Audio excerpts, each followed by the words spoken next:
deserve daw happiness. Bakit? Bakit Kimi naman? Bakit sa akin, Sir O? Just si Bel ang Tinitignan ko nga dyan mga kachika yung reaksyon nila, lalong-lalo na si Bella, kilig na kilig sila nung tinanong yung love life ni Kimi.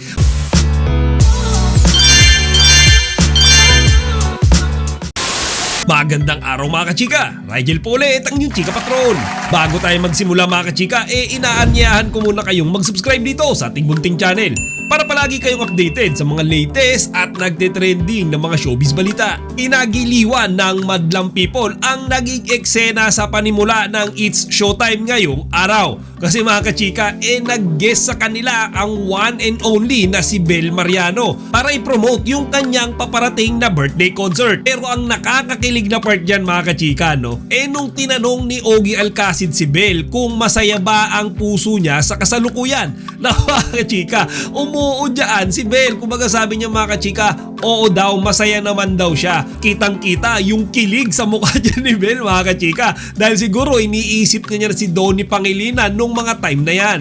Pero ito yung nakakatuwa dyan mga kachika. Sinabi kasi dyan ni Bel na we all deserve happiness. At sa dinami-dami ng mga It's Showtime host doon, ibinaling ni Ogie yung tingin niya kay Kim Chiu. Ngayon mga kachika, dyan mas kinilig yung madlang people. Ngayon mga kachika, nakakatawa pa kasi yung hugis ng kamay dyan ni Kim nakapuso at parang nagulat siya nung biglang siya yung tinanong kung kamusta nga daw ba yung kanyang love life. Tinitignan ko nga dyan mga kachika yung reaksyon nila, lalong-lalo na si Bella, kilig na kilig sila nung tinanong yung love life ni Kimi. Malamang sa malamang, si Paolo Abilino lang yung iniisip nila that time. Panoorin nyo to mga kachika.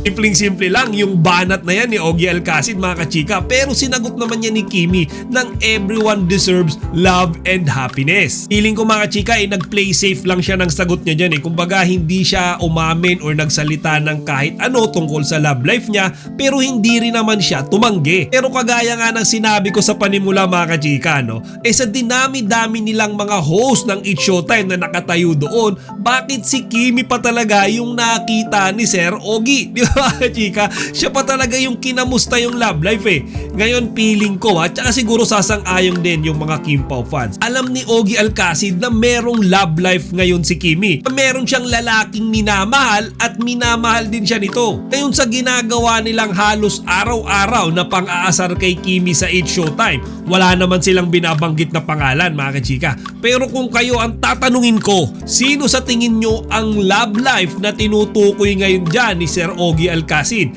Kung alam nyo ang pangalan mga kachika, ilagay nyo dito sa comment section. Baka kasi yan din yung taong nasa isip ko ngayon. Chika Patrol signing out! Kalimutan mag-like, comment, and subscribe. Para sa iba pang mga celebrity news, i-click lamang ang mga videos na ito.